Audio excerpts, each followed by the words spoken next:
오늘 성령으로 재도약입니다 하는 제목으로 말씀을 전하려고 나왔습니다. 사도행전 1장 8절에는 다음과 같이 기록되어 있습니다. 오직 성령이 너희에게 임하면 너희가 권능을 받고 예루살렘과 온 유대와 사마리아와 땅끝까지 이르러 내 증인이 되리라 하시니라. 사랑의 하나님 아버지 감사합니다. 오늘 저는 성령으로 재도약입니다 라는 제목을 들고 나왔습니다. 성령이 우리에게 임해서도 세상 따라 물 따라 정말로 성령 따라가는 것이 아니라 이 세상의 환경과 모든 것을 따라갈 때가 있습니다. 주님, 새로이 성령으로 재도약하여서 오로지 성령만이 저희들이 가야 할 길임을 또 인도받아야 할 길임을 알게 하여 주시옵소서. 이 시간도 모든 걸 다 주님 앞에 맡겨오며 예수 그리스도 이름 받들어 감사하며 기도드리옵나이다. 우리가 한 해 반 동안, 이젠 한 해 반도 지난 것 같습니다. 7월도 며칠 됐잖아요. 이 많은 어려운 가운데서도 예배를 한 번도 쉬지 않고 새벽부터 시작해서 공예배를 드릴 수 있도록 힘을 주신 성삼위 하나님께 저는 감사를 드리면서 오늘 이 말씀을 전해나갑니다. 예배는 우리에게 있어서 참으로 생명입니다. 예배를 드리지 못하면 우리에게 시온이대로가 막혀버리는 것입니다. 뜨거운 예배를 통해서 성령의 임재가 나타납니다. 요한복음 4장 14절에 예수님께서 세상이 주는 물을 먹는 자는 다시 목마르지만 내가 주는 물을 먹는 자는 영원히 목마르지 아니하리니 내가 주는 물은 그 속에 영생하도록 솟아나는 샘물이 되리라. 또 요한복음 4장 24절에는 아버지께 참으로 예배하는 자들은 신령과 진정으로 예배할 때가 오나니 곧 이때라. 아버지께서는 이렇게 자기에게 예배하는 자들을 찾으시느니라. 또 요한복음 4장 24절에는 하나님은 영이시니 예배하는 자가 신령과 진정으로 예배할지니라. 우리 말씀에도 있는 바와 같이 하나님께서는 자신에게 예배 드릴 자를 찾는다고 하셨습니다. 예배는 하나님을 배우는 영적인 행위입니다. 우리가 예배 말고는 하나님과의 교통이 이루어지지를 않습니다. 그렇기 때문에 우리는 예배가 우리 생활에서 신령과 진정으로 드려질 때 하나님과 나와의 교통이 제대로 이루어지는 것입니다. 우리가 예배가 살아야 영성이 살고 또 우리 영성이 새롭게 회복되는 것입니다. 그러니까 우리 모두는 예배를 드릴 때마다 정말 성령의 임재를 경험하는 영적인 예배를 드려야 됩니다. 예배를 거저 드린다더라고 드리고 찬송한다더라고 찬송하고 기도한다더라고 하고 순서에 맞춰서 예배를 안 하면 안 된다 하고 거저 우리 마음에 그저 예배는 드려야 되지만 그 예배가 정말 진짜로 하나님이 원하시는 진정한 예배, 신령과 진정으로 드려지는 이런 예배를 드리지 못하고 있었는데 앞으로는 여기 앉은 모든 사역자님들과 모든 사람들 다 같이 하나님께 예배 드릴 때는 내 마음이 신령과 진정으로 하나님께 다 있는 이런 예배를 드려야 되는 것입니다. 우리 종교개혁의 본산지인 스콜랜드에 존 낙스 목사님이 계십니다. 그 목사님이 계실 때는 그 교회에 사람이 얼마나 몰려들었는지 그 성전문이 다 떨어져 나갈 만큼 사람들이 몰려들었는데 그 존 낙스 목사님이 돌아가신 이후로는 그 교회에 그렇게 큰 교회에 썰렁하니 노인 한 30명만 모여 앉아서 예배를 드리는데 예배 드리는 찬송소리가 진짜로 하나님께 드려지는 찬송소리가 아니라 무슨 장승곡처럼 이렇게 불려지고 정말 예배다운 예배가 아닌 이런 예배를 드리고 있다고 합니다. 그래서 그것을 찾는 성직자들은 정말로 안타까운 마음에서 정말 그 성전 문을 붙잡고 울면서 기도한다고 합니다. 우리가 겉모습은 거대한 교회인데 정말 그 교회가 변해서 술집이 되고 카페가 되고 식당으로 변해 있는 이런 모습들이 우리 구라파 쪽에 많은데 사실상 우리 이 대한민국에도 교회가 지금 그렇게 변해가고 있지 않나 의심스러울 정도입니다. 성전은 큰데 그곳에서 정말 영성이 없이 정말 사람 몇 명이 모여 앉아서 이렇게 하다가 돌아가는 이것이 과연 교회가 맞는지 안 맞는지 정말 생각하기조차 어려운 이런 환경에서 우리가 예배를 드려지고 있는데, 우리는 정말 날마다 드려지는 모든 예배를 통해서 성령이 도우심으로 우리는 하나님께 모든 것을 구해야 됩니다.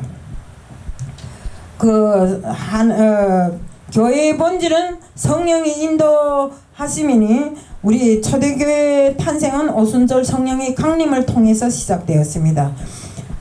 교회는 성령이 임재하는 예배와 성령이 임재하는 찬양을 드려야 됩니다. 근데 우리가 찬양을 드릴 때 보면 내부터라도 찬양이 정말 성령이 임재하는, 성령이 감화감동으로 불러지는 찬양은 저절로 잘 나갑니다. 그런데 이걸 기교로서 예술적으로 부르려고 하면 빽빽거리면서 찬양도 제대로 안 나갑니다. 왜? 하나님이 받으시지 않으니까 그 찬양이 엄청 힘든 겁니다. 그래서 우리가 찬양을 부를 때도 하나님께 드려지는 그 찬양이 모든 것이, 모든 공정이 진정으로 성령의 인도함을 받는 찬양, 성령이 감화감동으로 부르는 이런 찬양이 돼야 된다는 것입니다.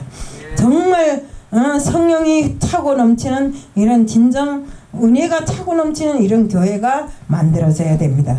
우리는 다시 사도행전으로 돌아가야 되는데, 사도행전이 우리 일반적으로 볼 때 성령행전이라고도 합니다. 성령 강림의 역사를 쉽게 잊어서는 안 되며 앞으로 모든 교회들에서는 그 사역이 성령께서 인도하시도록 이렇게 되어 있어야 됩니다.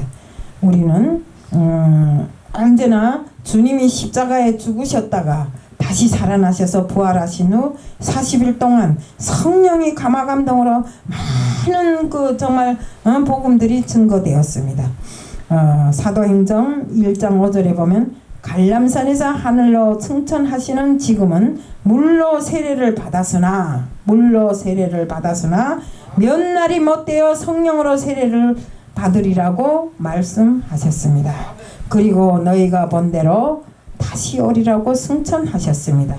이 약속을 믿고 마가의 다락방에서는 120여 명의 성도들이 모여서 맨날 같이 간절히 기도하는데 10일째 갑자기 성령이 임재하는 이런 역사를 체험하게 된 것입니다.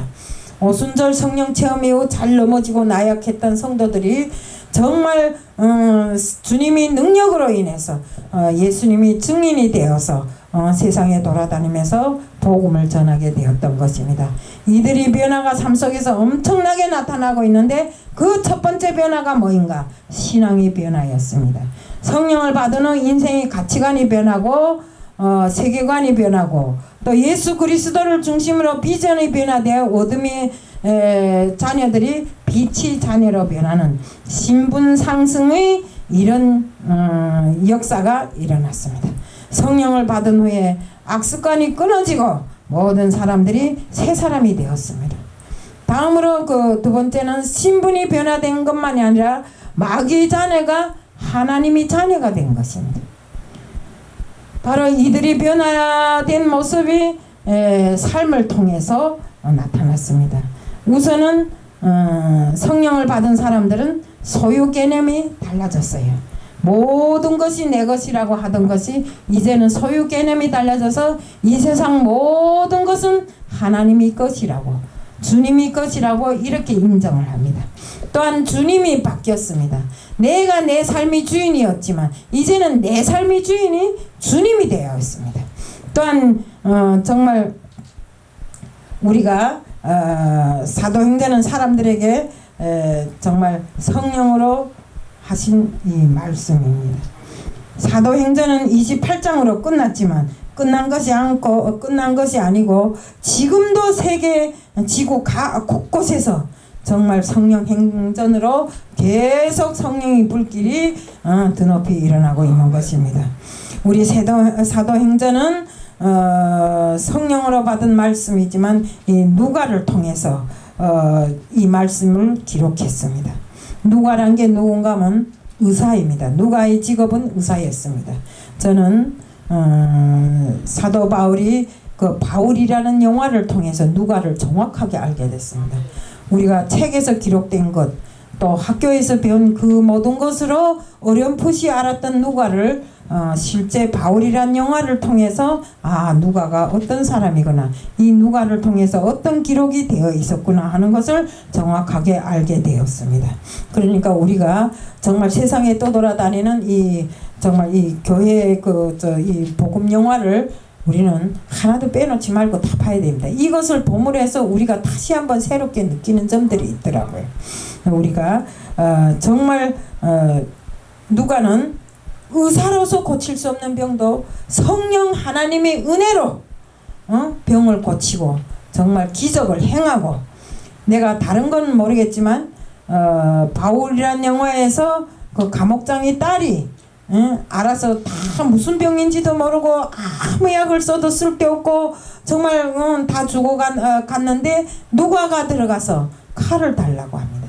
그러니까 믿음으로 칼을 달라고 하니까 감옥장이 그 칼을 줍니다. 그 칼로서 예수 그리스도의 이름으로 그 상처를 찔러버립니다.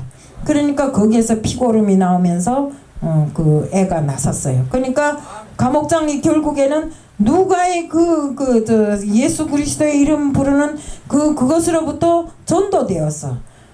감옥장도 하나님을 믿는 이런 사람이 되었습니다. 우리 사도행전은 핍박이 가장 심한 때에 기록된 것입니다. AD 63년경에 미친 네로 황제가 우리 그 로마 시내에다가 불을 달았어요. 그러면서 기독교인들이 달았다고 이렇게 거짓말로 증가했고, 정말 그때로부터 기독교에 대한 박해가 엄청나게 시작된 것이 성경책에 기록되어 있습니다. 지금 코로나로 정부 간섭이 심해지고 교회들이 얼마나 힘들어하고 있습니까? 뭐 어쩌하면 교회에서 코로나가 나왔다, 모임 장소에서 우리 기독교가 코로나가 많다, 말 안 듣는다, 뭐 어쩐다 하면서 모이지 못하게 하고 있잖아요. 정말 우리는 성령의 능력이 아니고는 이 시대의 환란을 절대로 이겨내갈 수가 없습니다. 정말 그 어떤 핍박도 고난도 성령이 인도하심을 받으면 얼마든지 이겨나갈 수 있다고 하는 것입니다. 그래서 하나님은 성령의 바람을 통해서 생과 능력을 주시고 환경을 이기도록 힘을 주셨고, 흩어진 이런 그리스도인들을 통해서 이방 선교가 되어서 지금은 이스라엘뿐만 아니라 세계 방방곡곡에 교회가 없는 데가 없고 하나님 복음이 들어가지 않은 데가 없는 것입니다. 우리가 하나님 나라는 평안할 때가 아니라 핍박 속에서도 정말 역사가 일어나고 기적이 일어났습니다. 우리 모두는 고난이 있다고 낙지 말고 하나님을 의지해서 모든 것을 한다면 넉넉히 하나님께서는 우리들에게 이길 힘을 주실 것이고, 또 어떤 일이 있어도 정말 하나님의 은혜로 모든 것을 이겨나갈 수 있는 우리에게 능력과 기적이 일어날 수 있는 이런 시대가 옵니다. 우리 모두는 하나님의 사랑을 받은 이런 자로 돼야 됩니다. 우리 그 사도행전 1장 1절에 보면 데오빌로라는 말이 있습니다. 데오빌로는 사람 이름이 아닙니다. 사람 이름이 아니고 하나님의 사랑을 받는 자라는 이런 말이 뜻입니다. 우리 그 데오스라는 말과 필로스라는 말을 합쳐서 만들어진 어구인데, 우리가 데오빌로, 그 정말 데오스는 하나님이라는 뜻이고 필로스는 사랑이란 뜻입니다. 그래서 이 하나님이 사랑이란 뜻을 데오빌로라고 그 성경책에 기록해 놓았습니다. 우리도 데오빌로라는 이름처럼 하나님의 사랑받는 이런 자가 되기를 축복합니다. 이 시간에 또 2절에는 성령이 주체가 되십니다. 사도들에게 성령으로 명하였었다고 했는데, 사도의 행전의 중심은 사도들을 통해서 일어난 역사이고, 바로 교회의 중심이 바로 사도 행전을 통해서 기록되어 있는 것입니다. 성령은 육으로 오셨던 예수님이 영으로 오신 것이기 때문에 시간과 공간을 초월해서 정말 제한이 없어요. 역사하시는 하나님을 다시 한번 우리가 만날 수 있는 것입니다. 사도행전을 통해서 성령의 역사하시는 하나님의 손길을 체험하는 놀라운 은혜가 함께 하시기를 축복합니다. 주님이 약속을 기다리는 세 가지 분부가 있습니다. 예루살렘은 구속사역 의미에서 중요한 것입니다. 아브라함이 이삭을 하나님께 번제로 드리라 했을 때 바로 번제로 드리기 위한 장소가 번제 장소가 바로 그곳입니다. 그 다음에 솔로몬이 성전을 건축한 곳도 바로 이곳입니다. 또 신약 시대는 예수님이 십자가를 지시고 인류의 구원을 완성하신 곳이 바로 이곳입니다. 당시 예루살렘은 제자들에게 받은 제자들이 정말 세상에서 받은 상처로 인해서 다 떠나고 싶었던 곳이었습니다. 그래서 제자들이 주님을 버리고 주님이 십자가에 달린 이후로 주님을 버리고 도망을 갔습니다. 서기관과 바리새인들이 언제 잡으러 올지 모르는 이런 불안한 환경이기도 하고 빨리 정말 갈릴리로 돌아가고 싶었을 것입니다. 그런데 주님은 이런 예루살렘을 버리지 말고 그곳에서 떠나지 말라고 합니다. 그럼 왜요? 주님은 제자들이 마음을 이해 안 하시고 또 예루살렘을 떠나지 말라고 한 것은 아닙니다. 문제를 피하지 말고 주님의 약속을 붙잡고 그곳에서 회개하고 회복하라는 것입니다. 예. 한 가지 화를 피하려다 더 큰 화를 당할 때 비유적으로 이리를 피하다가 뭐를 만난다요? 호랑이를 만난다 하잖아요. 우리 그처럼 정말 구렁이를 피하다가 구덩이 속에 빠진다. 이런 것처럼 우리는 정말 큰 것을 작은 것을 피하려 하면 더 큰 것을 만나기 때문에 앉은 자리에서 그 예루살렘 그곳에서 정말 우리 제자들이 회개를 하고 원 상태로 회복하라고 주님께서 그곳에서 떠나지 말라고 했던 것입니다. 성령의 문제는 피하는 것만이 능사가 아닙니다. 코로나로 인해서 어려운 환경에 처한 사람도 있고 문제의 절망에 빠진 사람도 있고 미래의 희망을 보지 않아 지쳐있는 분들도 있습니다. 하지만 포기하지 않는 자리가 되기를 바랍니다. 정말 그 상태에서 우리가 늘상 회개하는 기도가 있어야 하고 늘상 회개해서 하나님 앞에서 그 회개를 통해서 자복하고 하나님께서 정말 용서해 주시는 그 응답을 받아야 되는 것입니다. 또 본문에는 두 가지 세례가 나옵니다. 물로 세례, 또 성령으로 세례. 우리가 처음에는 물로 세례를 받았잖아요. 하지만 주님께서 이 땅을 떠나시면서 승천하실 때 뭐라 했습니까? 앞으로 너희들은 물로 세례받는 것이 아니라 성령으로 세례받을 것이라고 말씀하시지 않았습니까? 우리는 정말 주님께서 우리 모두 믿는 사람들에게 정말 성령의 세례를 받으라고 했었는데 믿는 사람들이 세상을 이기고 또 이길 수 있는 힘과 또 죄를 이길 수 있고 원수 마귀를 이길 수 있는 힘을 하나님이 영으로 부어주신다고 했어요. 영으로 부어주신다고. 그런데 그런데 우리는 어떻습니까? 그 부어진 영을 다 어디 갖다 감춰놓고 정말 예수를 믿고 신앙생활을 한다는 사람들이 세상 따라서 환경 따라서 제약기를 따라서 감정 따라서 너무나 잘 넘어지고 있습니다. 주님은 제자들의 모습을 이렇게 너무나 잘 알고 맨날 못되어 성령으로 세례를 받으리라고 했습니다. 성령은 새 힘을 주시기 때문에 주님께서는 다시 한번 성령으로 세례를 받고 새 힘을 얻고 앞으로 정말 주님의 능력으로 정말 새롭게 일떠서라고 주님께서 이야기를 하신 것입니다. 성령은 실제로 말하면 우리의 안내자고 보호자고 또 세상을 이기는 힘이 능력이 되고 또 성령과 동행하여 성령께서 길을 인도해 주십니다. 성령은 우리의 연약함을 도우시는 이런 분이십니다. 근데 우리 로마서 8장 28절에 보면 우리는 마땅히 기도할 바를 알지 못하나 오직 성령이 말할 수 없는 탄식으로 친히 간구해 주시는 분이시다. 역사의 시간표는 항상 하나님이 손에 쥐어져 있어요. 하나님은 개인을 섭리하고 국가를 흥망성쇠를 주관하시기에 하나님이 때를 기다려야 됩니다. 내가 기도를 기껏 해놓고 왜 이것이 이루어지지 않을까? 이렇게 걱정 근심 속에 쌓이지 말고 항상 하나님이 줄 때까지 될 때까지 정말 하나님 앞에 기도하고 하나님이 그 시간표에 맞춰서 응답을 받고 정말 이렇게 해야 됩니다. 우리는 생활에서 임계점이 있는 바와 같이 우리 성령 또 믿음 생활에도 임계점이 있습니다. 우리 생활에서 보면 물이 99도에서는 절대 안 끓어요. 딱 100도 차는 순간에 발발 끓기 시작합니다. 그리고 그거와 마찬가지로 하나님이 모든 주관하에 있는 모든 생활에는 임계점이 다 있더라 이겁니다. 그 임계점이 통해서 정말 기도도 역시 하나님이 원하시는 임계점이 있기 때문에 그 임계점을 찾고 두드리고 정말 열 때까지 하나님과의 약속을 믿고 기다려야 되는 것입니다. 우리는 성경에는 하나님만 아는 세 가지 비밀이 있는데 누군가는 그러더라고요.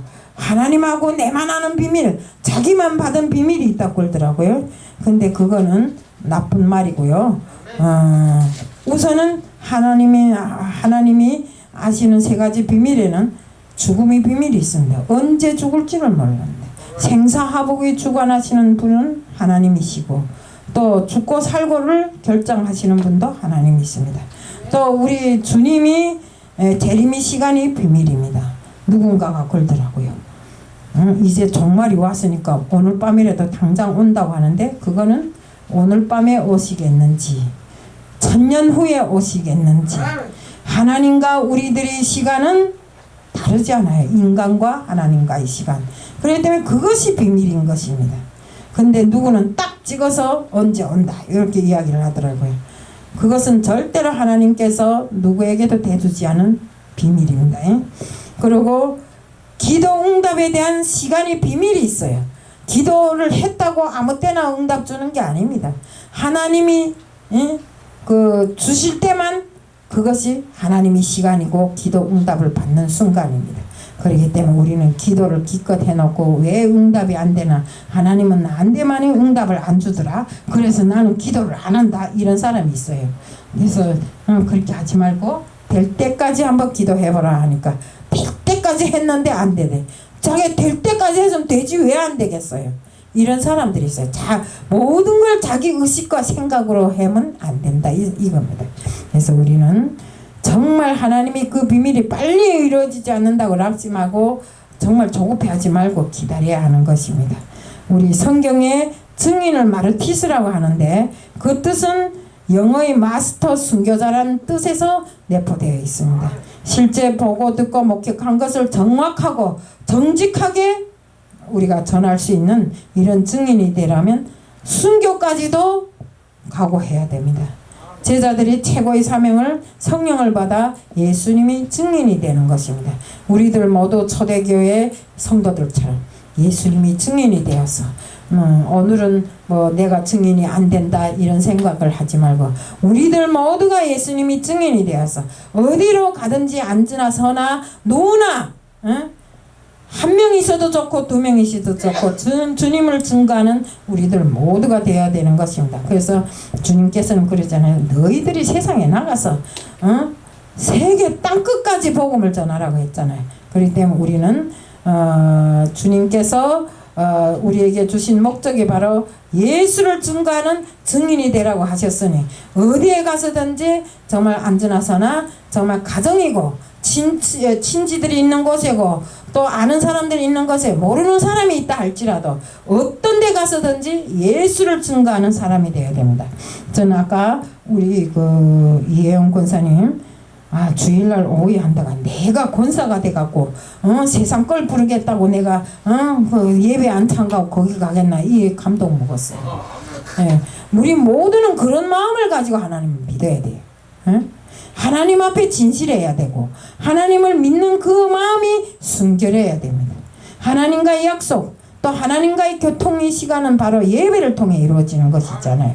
그렇기 때문에 우리가 정말로 예배를 기준으로 해서 하나님께 정말 모든 것을 드릴 수 있는 이런 사람들이 돼야 되고 정말 성령은 우리를 예수님께로 인도하시는 성령의 내비게이션이라 해도 과언이 아닙니다. 그렇기 때문에 우리는 항상 어디에 가서든지 복음을 전하는 증인으로서의 사명을 다하자는 것을 말씀드리면서 오늘 말씀을 마칩니다. 사랑의 하나님 아버지 감사합니다. 성령의 제도약입니다 라는 제목을 말씀을 드렸습니다. 우리는 어디에 가서든지 예수 전하기에 바쁜 사람들이 되어야 됩니다. 이것도 저것도 다 바쁘지만 우리에게 우선은 예수의 증인이 되고 복음을 전하는 자의 입술이 되어야 되는 것입니다. 내 발이 항상 예수를 향해 가야 되고 내 입이 항상 예수의 복음을 전하는 입이 되어야 되는 것입니다. 주님, 저희들 항상 예수를 전할 수 있는 자들 될 수 있게끔 하게 하여 주옵시고 낡은 것에서 벗어나 성령으로 재도약하는 저희들이 될 수 있게끔 해주실 줄 믿사오며 예수 그리스도 이름 받들어 감사하며 기도드리옵나이다. 아멘.